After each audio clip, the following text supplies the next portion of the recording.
as I said, I'm going to start recording this event. So I would be able to share that with anyone also. And I'd also ask for everyone to mute themselves, unless, of course, you'd like to participate in the question and session at the end of the talk. So let's go now to introducing our guest, Christopher Kleinhenz. He's Professor Emeritus of Italian at the University of Wisconsin-Madison, where I had the pleasure of having him as my professor when I did my master's degree in Italian at Madison. Well, and I took a course with Chris there on Dante and the Divine Comedy. Very one of a pleasure and experiences in my graduate studies. And so he taught at the University of Wisconsin. He taught Dante and Italian literature of the Due and Trecento. And he's published several volumes on the medieval Italian literature of the medieval period, such as the early Italian sonnet, approaches to teaching Petrarch's Canzoniere and the Petrarchan tradition, Dante intertestuale and interdisciplinare, saggi sulla commedia, and approaches to teaching Dante's Divine Comedy. He's very active also in scholarly associations for Italian studies. He's been past president of the American Association of Teachers of Italian, the American Boccaccio Association, the Medieval Association of the Midwest, and he's also been editor of Dante Studies and Letteratura Cavalleresca Italiana, and he's received the University of Wisconsin Chancellor's Award for Excellence in Teaching, the AATI, the Arti Distinguished Service Award, the Fiorino d'Oro, the Società Dantesca Italiana in the city of Florence, from the city of Florence, and he's been also a fellow for the Medieval Academy of America. So we're very pleased to have you join us this evening on this occasion of, as we said, Dantedì. And that, in fact, is my first question this evening to you. Since, as we know, 2021 is been designated the year of Dante, celebrating 700 years since the death of Dante. I'm sorry, but we're seeing a screen. Yes, I don't know. Veronica, this is Ken Fager at Learning Support Services. You are sharing your screen and you're already signed into the Zoom meeting. Can you please hit that red stop share button? Thank you. Sorry about that. Oh, thank God. Now, Kathy, can I share my screen then with you? Yes. You should be able to, yes. Should be able to.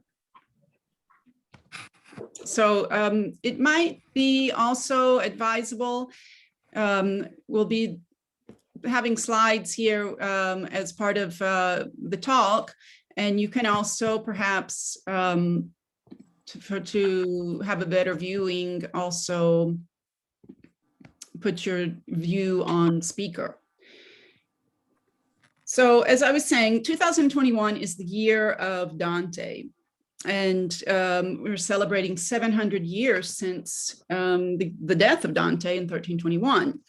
But March 25th, today, has been chosen as Dantedì, Dante's Day. Can you start by telling us why this particular day? I'd be happy to, Kathy. And first of all, let me thank you for your invitation, and thanks to Scott Springer for his introduction as well, and his potential invitation to return to Rome to AUR. It's a big day in Dante studies all around the world because there are so many things going on today. It would take a long time just to name them. But March 25th was chosen essentially because it marks the the date of Dante's entry into the underworld, into hell, following Virgil, the beginning of his journey. We know that that day was Good Friday in Holy Week. It is, of course, the anniversary then of the conception and the crucifixion of Christ, Good Friday. It is also the first day of the new year in Florence in that period. And so this was a new year, a new beginning, etc. But for Dante the Pilgrim in the dark wood, it's also the beginning of his journey toward understanding and toward the Empyrean. The cultural minister in Italy, Dario Franceschini, describes the day as the occasion to remember Dante's genius throughout Italy and the world. And he adds that Dante reminds us of many things that hold us together. Dante is the unity of the country, he says. Dante is the Italian language. Dante is the very idea of Italy. And it's in this spirit, I think, that we and people all over the world are celebrating Dante and his life and works today. I always think it's strange to say that we're celebrating his death day. We're celebrating Dante, and this happens to be the 700th anniversary of his demise. Good point. Right. Well, before your first slide here points to the 21st century reflections on Dante, but before we turn to that part of our discussion and discussing Dante's relevance today, I think it would be useful for our guests if you could tell us a little bit about who was Dante and what it was like to live in Florence in the late 13th century. I'll be happy to do so. But before we can turn to Dante's life and Florence and his relevance today, I think we have to talk a bit about what was different about the Middle Ages than our own times. And one basic difference, of course, is that in the Middle Ages, they were still under the misapprehension of the Ptolemaic universe, in which Earth is at the center, which we see here on the left-hand side. And of course, being at the center of the world, we're so important. But of course, that means that we're the farthest place from heaven in that conception. But we've moved from the Ptolemaic universe to the Copernican universe with the heliocentric, with the sun at the center, to a version now of Earth being in a acentric universe. So that's one thing that is very different and which governs a lot of our discussion on Dante. But it's not only that, it's also the fact that we have certain belief systems. We have three major religions of which Dante was aware: Christianity, Judaism, and Islam. And of course, for Dante, he believed firmly in the immortality of the human soul. He viewed life as a pilgrimage. He knew that there was an afterlife, and that is what he wrote about in the comedy. It was also true in the Middle Ages that there were two main powers. One was the church, centered in Rome, and the other was the Holy Roman Empire. But Dante goes back to Rome and its impact on Italy and on the entire Western world. So we have to remember that Dante was a creature of his times, and keeping this in mind, we can then move forward. Catherine? Yes, that's a good point. That Dante, you talk about Florence in particular, and certain influences on the city of Florence. Maybe we could hear a little bit more about living in Florence, in medieval Florence. Sure. It's wise to remember, and I'll just re-emphasize this point, that Rome was seen as Dante both as the center of empire and the center for the church. And this was important because Florence is described by Dante and others as being the daughter of Rome. We remember that Florence was essentially a type of market town for centuries and centuries. But getting back to this question of Rome as the center, we have two major power sources in the Middle Ages. The empire, exemplified by Frederick II here on the left, and by Boniface VIII, Dante's favorite pope, here on the right. And because of this polarity, you have political parties working in various states, in various cities. The Ghibellines, who were generally in support of the emperor, and the Guelfs, who were the supporters of the papacy. So Italy at the end of the 13th century looks something like this. And we realize that it doesn't look that different from Italy, even at the beginning of the 19th century.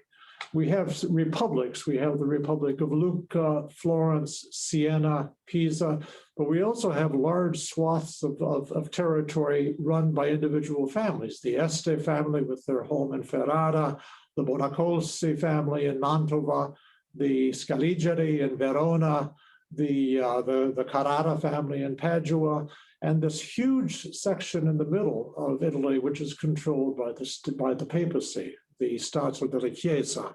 So in other words, Italy is a patchwork quilt of all sorts of different types of political systems. Much like, and this is the way it was at the time of the Risorgimento, and you can still see that there are large areas, Tuscany, Parma, Modena, and of course, the inevitable papal states. This is before the Risorgimento. The important thing, as I mentioned earlier, is that Florence was viewed as the daughter of Rome because it was founded by the veterans of Julius Caesar's army in 56, before the Common Era. I give you a picture of Florence as it appeared in 1300. This is from the chapel in the Bargello, which shows the baptistry as well as the beginnings of the Duomo. And here we see Florence in 1493, which has this shape probably for the next 500 years. Yes, and of course we can acknowledge that Florence really has a long history as being one of the most important cities in Italy. And we can think, for example, of the influence of the Medici family and their patronage of the arts. This is, of course, after Dante, but making Florence the center for the Renaissance that we all, know it and appreciate. But in Dante's time, then, tell us more about Dante's life and experiences in medieval Florence. Okay, well, we speak about the Roman impact, and the city that you see here on the left, of course, is Florence today. But if we look at it, we can see that this is essentially the old Roman city right here. It was founded as a castrum, a garrison town, by the veterans, as I said, of Caesar's army. And as a garrison town, it had major streets. For example, the Decumanus, which runs east and west, and this, of course, is the Via del Corso today. We have the major north-south street, which is called the Cardo, the Hind, which then runs down outside the walls of the ancient city across the Ponte Vecchio. And of course, where Piazza della Repubblica is today, that was the Roman Forum. We can also see the remnants of ancient Rome in the Amphitheater, which we find in Piazza de' Peruzzi. So in other words, it's important to know this Roman history. Now, Dante was born under the sign of the Gemini, sometime between May 15th and June 15th, more or less, in 1265. This was a very tumultuous time in Florentine history. And to tell the whole of Florentine history, we would need at least a day or 2 days running solid 24/7 to tell the history. But we have to realize that in 1265, this was 5 years after the Battle of Montaperti, when the Florentine Ghibellines, when the Florentine Guelfs were defeated at the Battle of Montaperti and were exiled. In 1266, the Florentine Guelfs won a major victory at the Battle of Benevento over Manfred, Frederick II's illegitimate son, to then restore the Guelfs into power. What we have too is Dante in his house. I put house in parentheses because this is a reconstruction of what they think Dante's house might have looked like, which was done in the late 19th and early 20th century. For those of you who know Florence, most people think that if you go down this particular street to the Ristorante Penello, that's probably where his house was, not here. But for our purposes today, this is Dante's house. What happened in Florence from the late 12th century through the 13th century was a tremendous expansion of the city.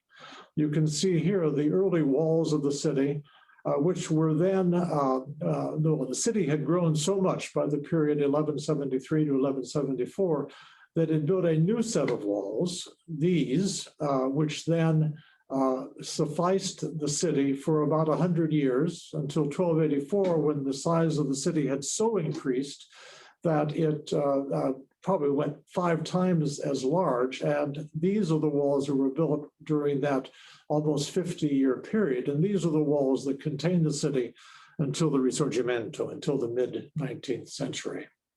Wow, that's a pretty impressive growth there in a short period of time. So what was this expansion due to? It was due to business. The Florentine guilds, the major guilds, the minor guilds, and so on. In other words, commerce in Florence was what grew, what spurred the expansion of the city.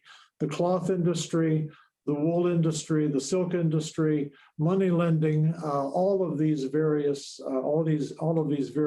guilds then led to its prosperity. We see in particular the Palace of the Wool Guild, the Arti della Lana, built in 1308. And I put this in just to show you the size of a guild hall, shall we say, but also just to say that it is also the home of the Società Dantesca Italiana on the top 3 floors. A wonderful site right across the street from Or San Michele. Political divisions in Florence. Again, talking about the history of Florence, it would take many hours to unpack the whole history of Florence in terms of its politics. But to put it briefly, the Guelfs and the Ghibellines, the split between the people, the population of Florence into these 2 factions began in 1215, and I won't go into that story, which is an interesting one in itself.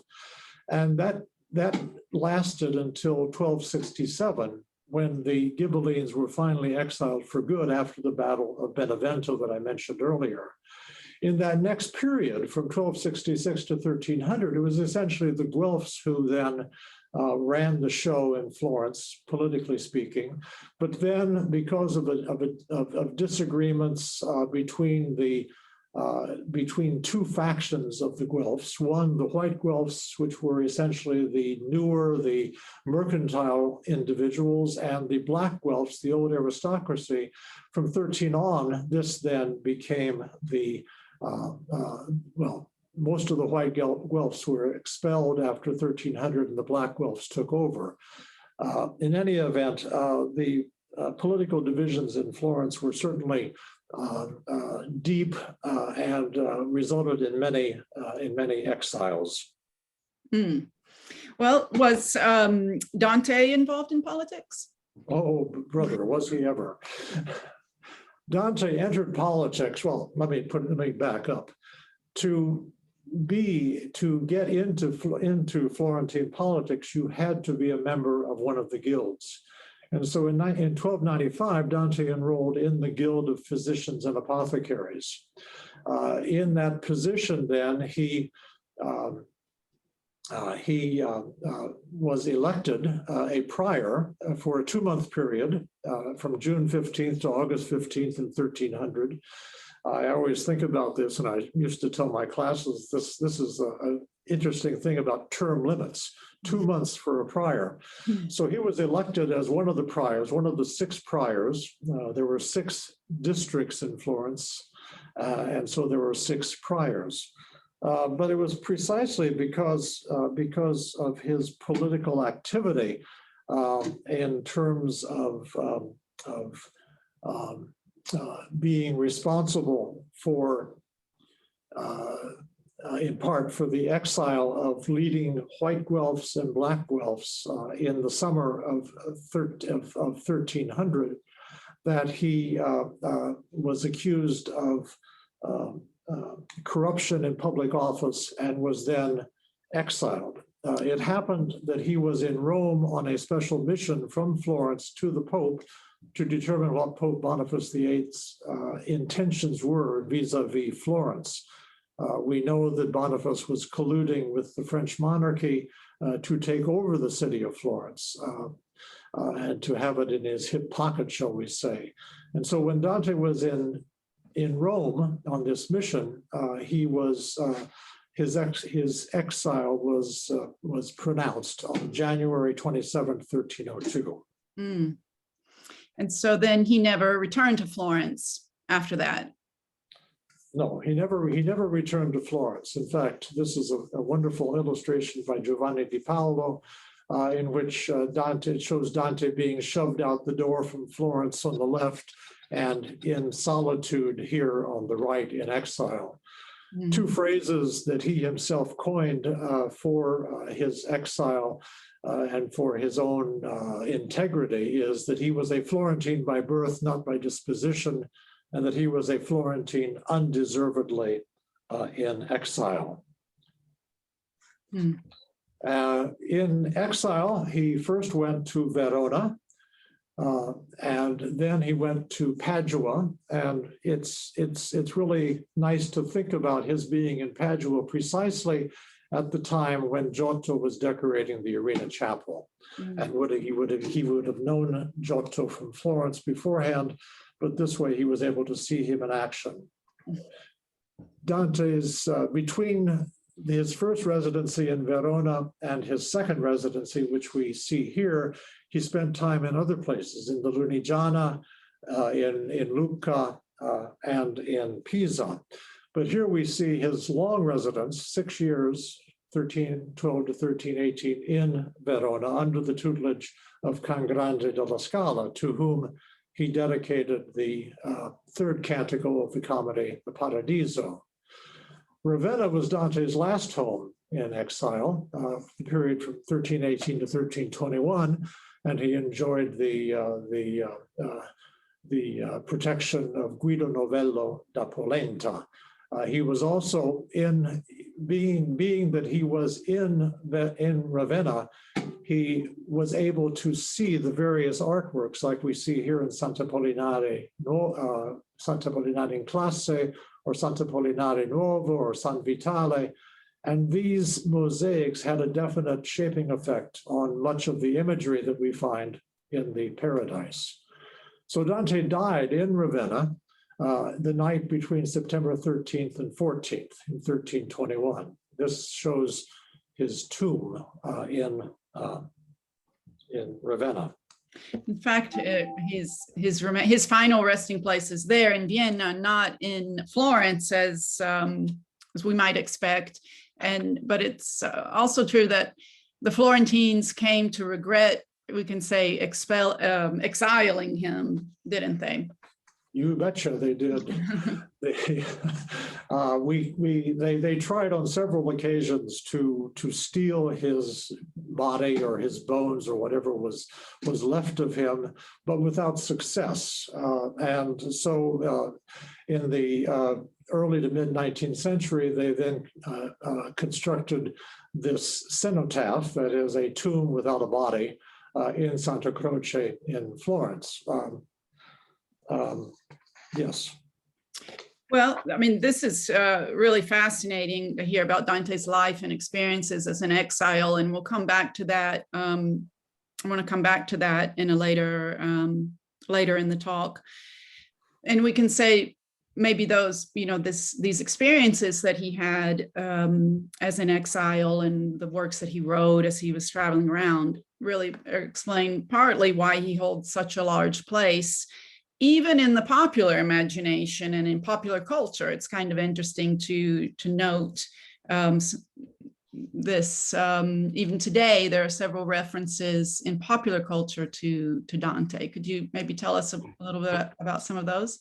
Well, there are so many references to Dante in popular culture. In fact, I would refer people to the wonderful website, Dante Sightings, that was set up by Ariel Saber and assisted by Beth Coggeshall.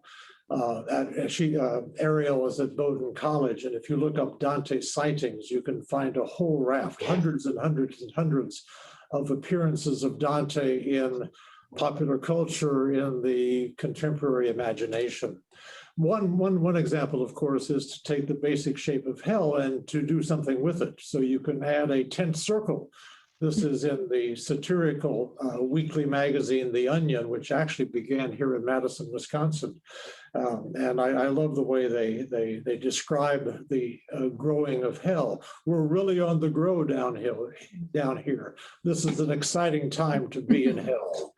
Or for example, individuals, restaurant owners, for example, will seize upon Dante's gluttons in Canto 6 in the Inferno, which is the third circle of hell. And so they will call their restaurants like Il Terzo Cerchio, or the Gironi dei Golosi, Canto Sesto, or they will have themed Dante dining facilities. For example, in Green Bay, Wisconsin, where the Green Bay Packers play, we have Dante's Inferno, which specializes in hot chicken wings, or this Dante's Inferno, which is actually at the Cleveland baseball team's stadium in Cleveland, Ohio.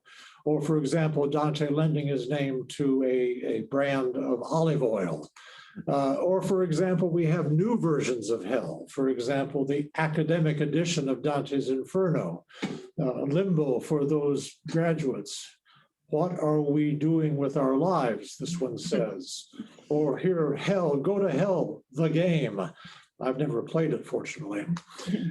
Dante also takes a major place in film. For example, the film Seven, in which Morgan Freeman reads the Inferno to determine who the next victim might be and what the circumstances might be. Or even in computer games, this very popular but very inaccurate game of Dante's Inferno, where Dante seems to be a crusader saving Beatrice from Lucifer.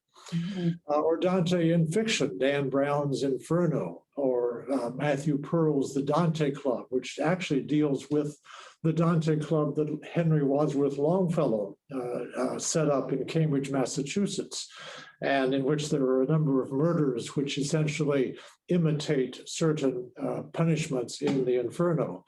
Or even for the children, if not for the adults, L'Inferno di Topolino, Mickey Mouse and Goofy in Hell. Or the riffing that certain individuals will play on the famous phrase, lasciate ogni speranza, abandon all hope. Media hell, the entrance to media hell has all rhetoric abandoned, ye who enter here. Or for those of us who live in northern climes and have lots of road work being done in the summertime because they can't do it in the winter, we have the road sign for the construction zone. The woman in the car says, I must say, that's one of the least ambiguous construction signs I've seen.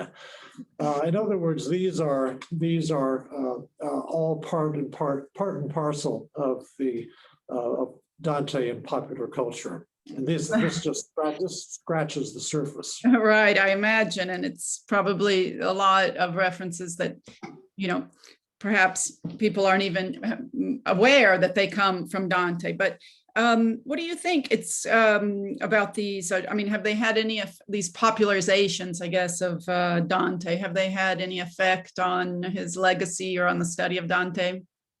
Well, I guess I would hope that they would encourage people to go to the real Dante and to read to read the comedy, to see what it's really about. And if they're at the comedy, they can also go to some of his other works if they're so motivated. So sorry. I see them. I laugh with them. I take issue with some of them, especially the computer game. But on the other hand, whatever they can do to make people interested in, to familiarize themselves with Dante, this is all a good thing. Right, of course. But you mentioned some of Dante's other works, aside from the Divine Comedy, which he's, of course, most known for. Maybe just a brief reference to what are some of those other works. Yeah, I always like the quote from T.S. Eliot, who says that all of Dante's minor works are important because they are works of Dante. And this is very true. And he has four major minor works. The Vita Nuova, the New Life, which essentially is his attempt to deal with the topic of human love. In each of his works, he tries to give, as I say in my title, he tries to give the last word on a given topic, or at least the last word that he has at that particular moment in his life. The Convivio, which is an unfinished treatise in prose and poetry, it is essentially the attempt to talk about philosophy.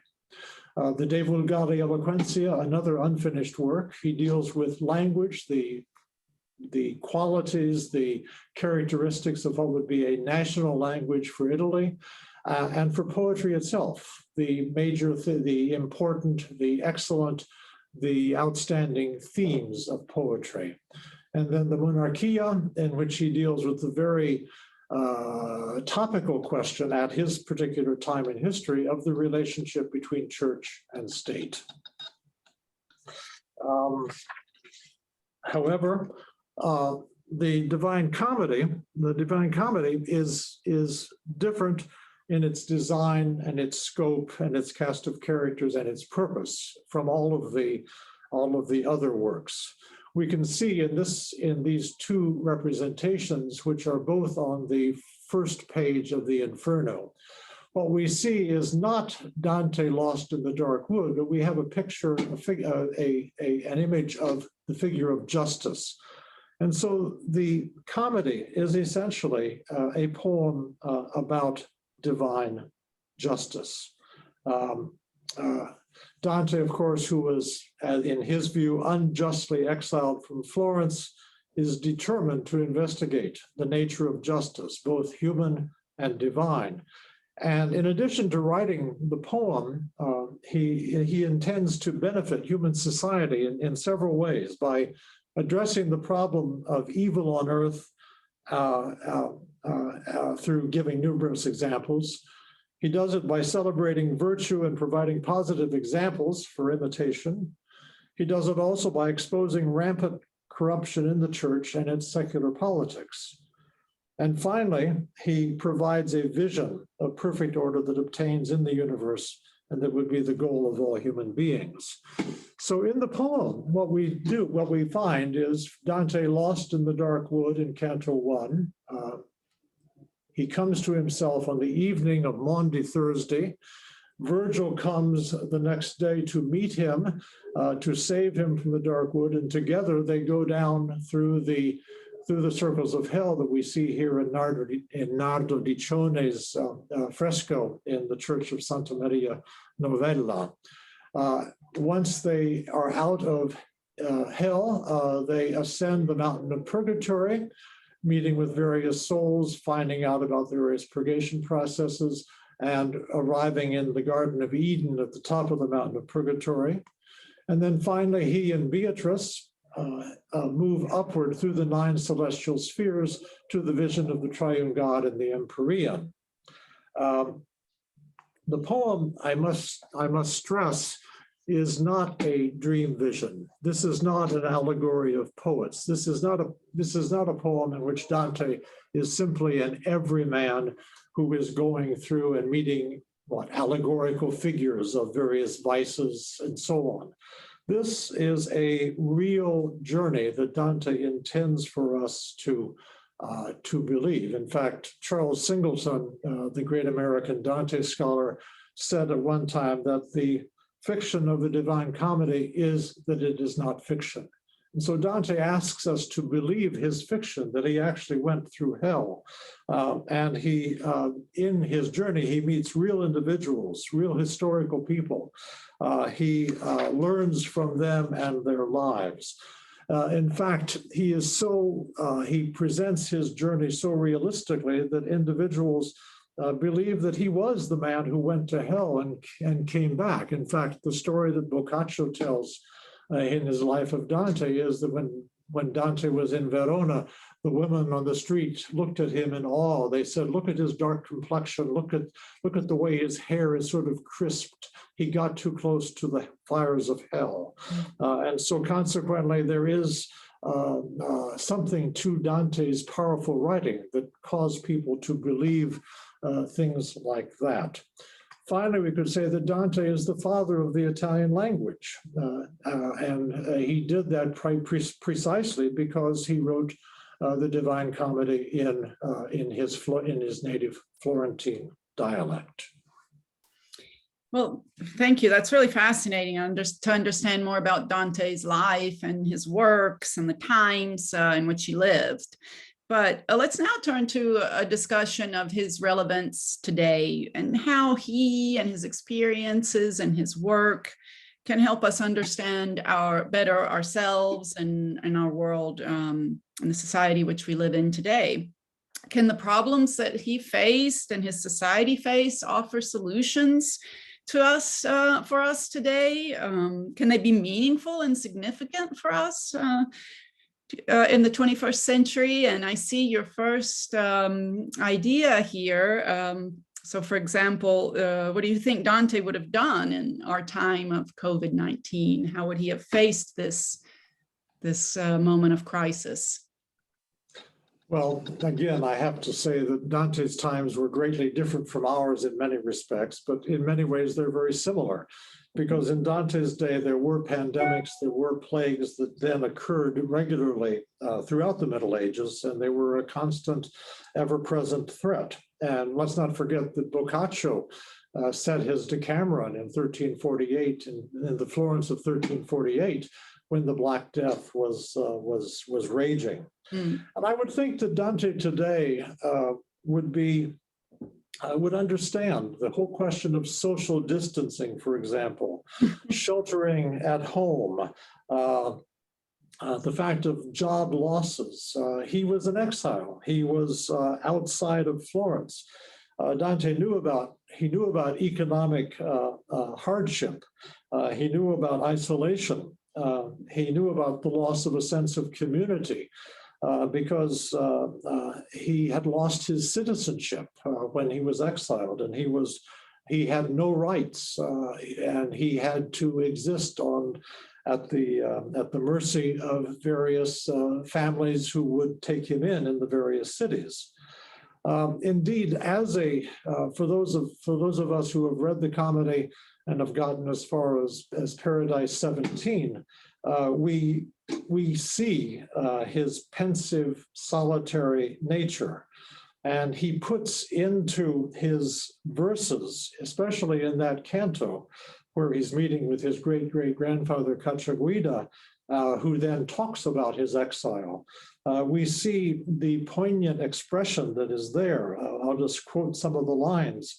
When Cacciaguida says, "Tu lascerai ogni cosa diretta più caramente, questo è quello strale che l'arco dell'esilio pria saetta."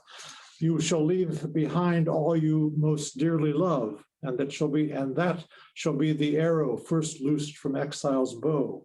You shall learn how salt is the taste of another man's bread, and how hard is the way going down and then up another man's stairs. And a few verses after he says this in that same canto, Cacciaguida foretells that Dante will separate himself from his fellow exiled white Guelfs, who are described as ungrateful and unfaithful, and that Dante will bear his isolation as a badge of honor, declaring him to be a party of one. Si che a te fia bello averti fatta parte per te stesso, and it shall bring you honor to have made a single party of yourself alone. Yes, I love those verses regarding Dante's the sentiments during his exile, and how salty the non-Florentine bread seems, or going up and down the stairs of a stranger's home. And to me, it's really, Dante, this gives voice to the experience of, exile, which we can think about today as, as an issue very, much prominent in our world today, of people in migration, without a country, as Dante was, and the situations, in which people in those circumstances find themselves. So I think that those verses that you were reading on his, as I said, giving voice to those experiences can really have some meaning for similar experiences of exile, essentially modern day exile, this in terms of, the migration that is happening in various parts of the world, whether it's on the southern border of the United States or in Europe. It's definitely something that we're all very much aware of today. That's true. And in fact, I think the comedy can teach us how to deal with adversity. A friend and colleague, Joseph Luzzi, who some of you may know, has written some very wise words about Dante and the current pandemic, which he published in the NIAF magazine not too long ago. And I think that what he wrote provides some very good ideas for us to consider in terms of the connection between Dante and what we're going through currently. Luzzi writes, he says, "It's not what lands you in the dark wood that defines you. It's what you do to make it out." And he also suggests how Dante can lead us out of the dark wood.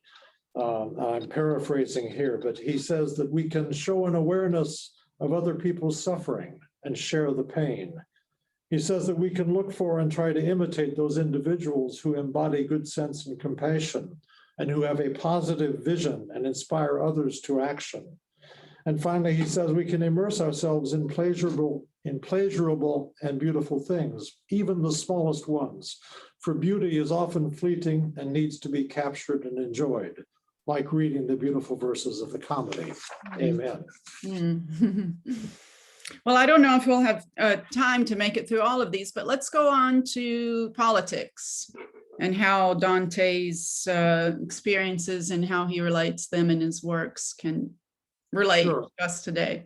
Yeah, well, I think that for politics, one of the key issues that Dante hits us with is in the third canto of the Inferno, where he discovers the neutral souls, the cowardly souls who never made a decision. And this is apathy. And so political apathy is those who are the fence sitters, those today who may not vote or who may not take a stance on an issue, who may not have the courage of their convictions, if they even have any convictions. So for Dante, the failure to act when confronted with important moral choices is a grievous character flaw. The souls he meets are, simply put, these souls are the worst of the worst. They do not even deserve a place in hell, according to Dante, for the scorn that they would receive by the real sinners who committed themselves to action, even though that action might have been sinful. Yes, that's really Dante's genius there, this division of hell for these sinners that he places, not even allowing them in hell proper. And I see you mentioned factionalism, and as you talked about before in the presentation, that medieval society and politics were were characterized by a lot of factionalism, whether it was within the local governments. You talked about the fighting within Florence between the Guelfs and the Ghibellines, and then the black Guelfs and the white Guelfs. Sounds rather familiar to modern day politics. But it's also, I think we need to think about how factionalism is tied to this idea of impartial leadership.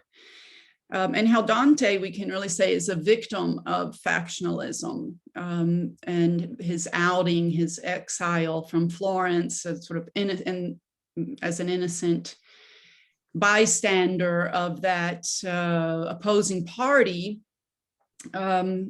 and it's interesting to think then how today, how and sort of we hope that the factionalism that exists in the bipartisan strife that's characterizing politics today, and that we won't become victims too much of that same factionalism, but we need to think of the need for impartial, judges on the Supreme Court, for example. I mean, Dante addresses so many issues that can be, applied in a different context of our lives today. But really, at the end, many of the issues, the root of the issues that he dealt with, I mean, we find ourselves dealing with today. I find that's amazing that he gives voice to such a range of experiences and issues 700 years ago. Yeah, that's certainly true. In fact, his problem with the church, of course, is that it has taken over temporal power and temporal wealth. And that was all because of the donation of Constantine, that forged document from the 8th century, which wasn't proven to be a forgery until Lorenzo Valla in 1440 or thereabouts proved it philologically to be a forgery. But it was that document that the various popes rested upon when they assumed temporal wealth and temporal power. And that's why Dante wrote the Monarchy. It was essentially to prove in a type of very closely argued rational manner that the Pope was in charge of leading individuals to eternal happiness, whereas the Emperor was charged with leading people to temporal happiness, to happiness here on earth. Mm-hmm. And it's that necessary separation of powers, as you were talking about earlier, that comes into play here. Mm-hmm. And the politicization of issues that you mentioned that is still happening today, as we see the influence of religious groups on issues ranging from abortion, divorce, which stem cell research, for example, that's a good example. And here in Wisconsin, where they developed certain procedures for stem cell research, we're right at the heart of the issue. Mm-hmm. Well, lastly, and then I know we want to leave some time for questions from our audience. Just, I'm curious, climate change and Dante, what can Dante tell us about that? Well, Dante obviously did not have the science behind him to know what we know today about climate change, but he was very much aware that a change in the weather can cause serious damage to the crops. In fact, the grain supply was one of the most important issues in late 13th and early 14th century Florence, because their livelihood, their health, their nutrition depended on that. There were also droughts. There was a huge drought in the period of 1302 to 1307 that caused tremendous drying of wood. We've seen that in California and the whole West Coast in terms of the drought that causes wildfires to spread to forests and to cause mass devastation. But in June of 1304, Florence had a major fire that destroyed 1,700 houses. And so he would have been aware, even though he was already in exile, he would have been aware of that particular consequence of dry weather. But the shifts in weather patterns in the period after 1310 actually became known as the Little Ice Age. And because of its cold and wet conditions, it's been called, interestingly enough, the Dantean anomaly, primarily because of the various weather systems that we find in hell. I mean, we remember the gluttons are simply immersed in that rain, that harsh downpour that never ends. The souls of the violent on the desert are hit by a rain of fire, the blasphemers and so on. The sterility then of the desert. The frozen lake of Cocytus also would suggest not only the cold heart of the traders, but a type of barren, icy wasteland. And of course, the gale force winds. I mean, I think of Katrina and other hurricanes that have swept across the southern coast in Florida, which affect in Dante's poem, which affect the lustful. So it's Dante is very much aware of the weather. He uses it actually as a tool in the Inferno, as a measure of punishment. So Dante is an early foreseer of these forces involving climate change. Well, that's certainly a lesson for us 700 years later to be more attentive. Yeah, Dante is a climatologist. So why don't we then conclude with this image, and as our conclusion, I think we should heed Dante's invitation here, that he invites us to read his comedy. You notice that he is outside the walls of Florence. He's gesturing to those souls that are going down into hell. He's holding open the book of his poem, the comedy. We see behind him the mountain of purgatory and above the heavenly spheres. We need to read the comedy. We need to appreciate it for its poetic beauty, for its depiction of historical figures, great and small, all seen against that eternal landscape of the afterlife. We admire it for its presentation of the actions of one person, who is Dante the Pilgrim, who takes the journey. He receives answers for major problems to benefit human society as a whole. Indeed, Dante firmly believed that his message was important not only for his own age, crucial for his own age, but that it also would have an impact in the future, especially here in our own uncertain and unsettled times. And I thank you very much for your attention, for being here, and especially here on Dantedì. Thank you very much. Well, I would like to now open the floor to any questions from our audience. I see there's a question by Madison. Yes, you can use the hand, raise your hand, and then unmute yourself and ask your question. I think I'm unmuted. Can you hear me? Yes. Chris, it's great to see you. If you could see me, I'm wearing my Dante tie today with the Gustave Doré illustrations. I have a question that's rather delicate.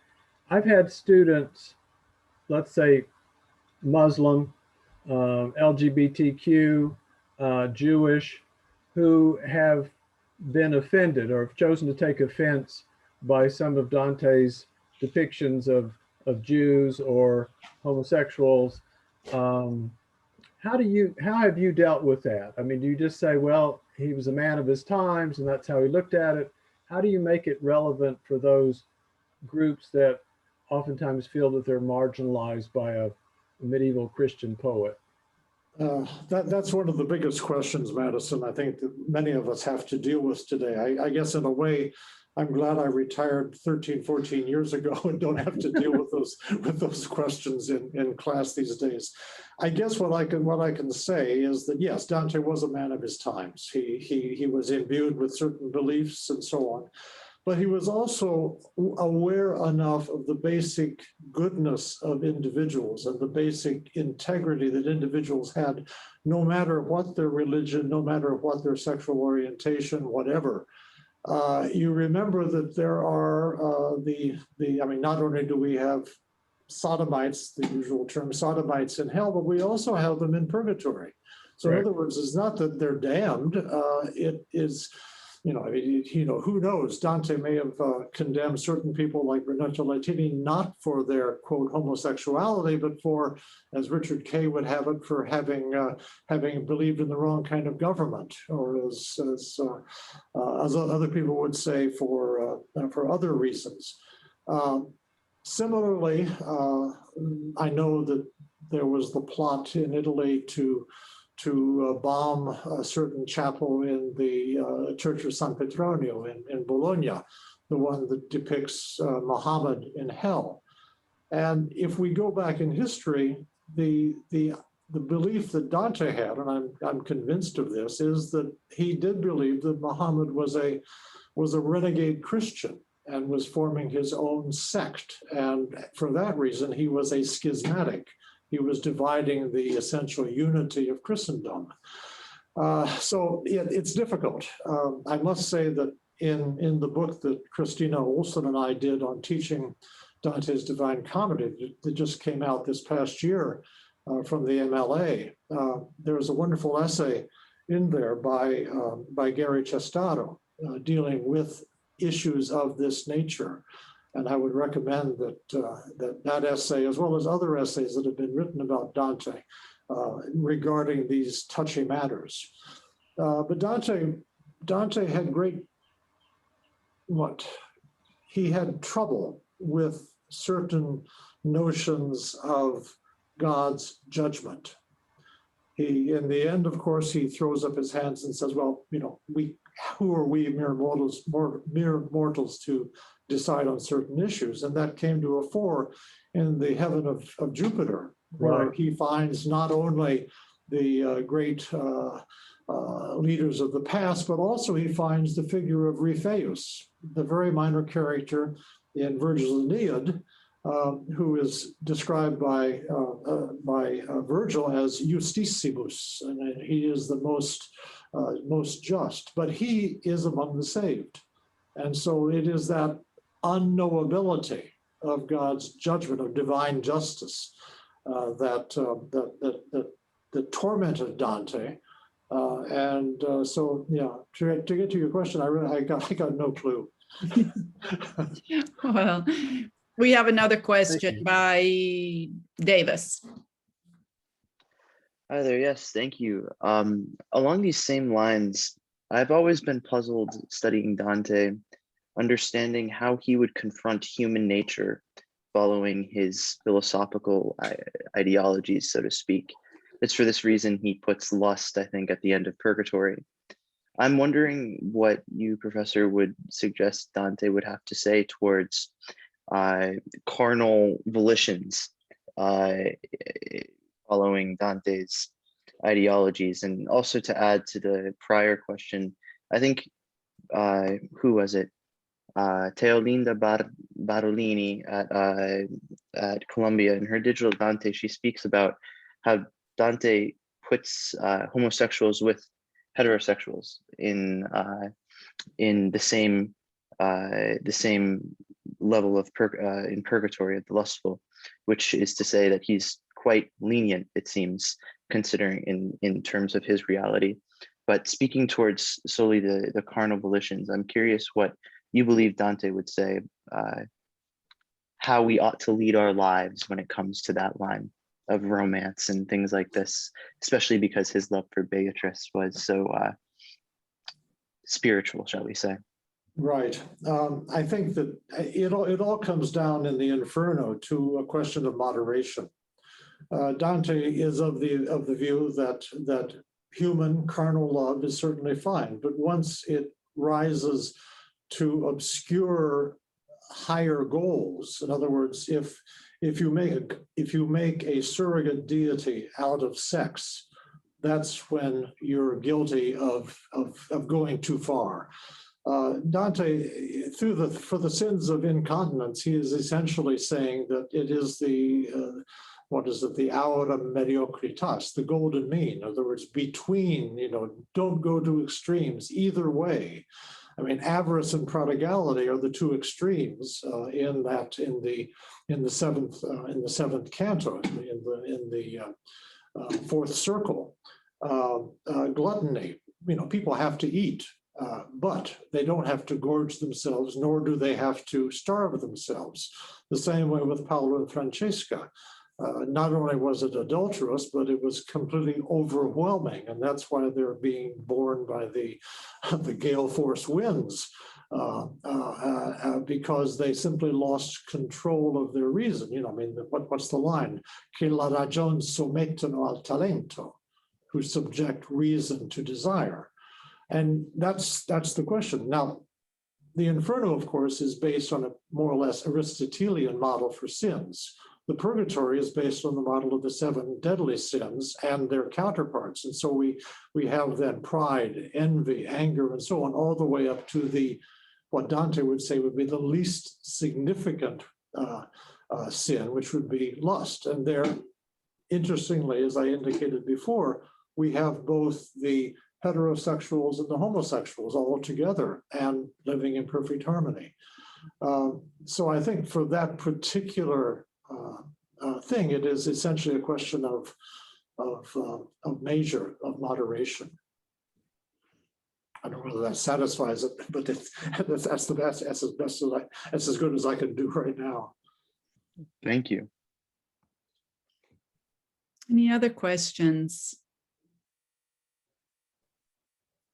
I know it's getting late, and we've held you captive for an hour, over an hour now. So if there aren't any other questions. I have a question, Jonathan Hughes, it looks like. Sorry. You're muted, Jonathan.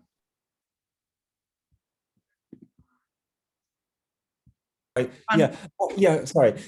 Isn't Good Friday 1300 on the 8th of April? I know at the beginning of the Inferno, Dante implies it's mid-March. I mean, what are we to make of that? Well, there are two schools of thought on that. One is, yes, in 1300, it was on April 8th, you're correct. But another calculation would bring it to March 25th. Scholars are undecided. Dante seems to indicate in his poem, I think it's in the, it's in Canto 21, where he learns from the Malebranche about the date of the crucifixion, because that's when the bridges over the next Bolgia fell down because of the earthquake following Christ's death on the cross. And people use the reference there to go, I think, to the March 25th or the April 8th. I'm not sure. There, as I say, there is division between them. The important thing, though, is that it is Maundy Thursday when he finds himself in the dark wood. It's Good Friday when he then at dusk enters into hell, emerging just before dawn on Easter Sunday on the Mountain of Purgatory, and then rising through the heavens at noon on Wednesday following the resurrection. And so it's that type of what can I say? A typological movement following in the footsteps of Christ in terms of the passion, resurrection, ascension. Yeah. Okay. Yeah. Thanks. Right. So, any other questions for Professor Kleinhenz? It's hard or for Professor Ramsey. For that. You don't get off the hook that easily.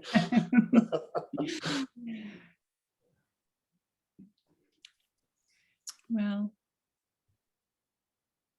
okay, then I guess we can thank Chris for his presentation and for informing us on so many interesting and fascinating aspects of Dante's life and works and experiences on this special day of Dantedì, 700 years celebration. So thank you again, and good night to everyone. Thank you for joining us this evening, and we look forward to seeing you all again at another event.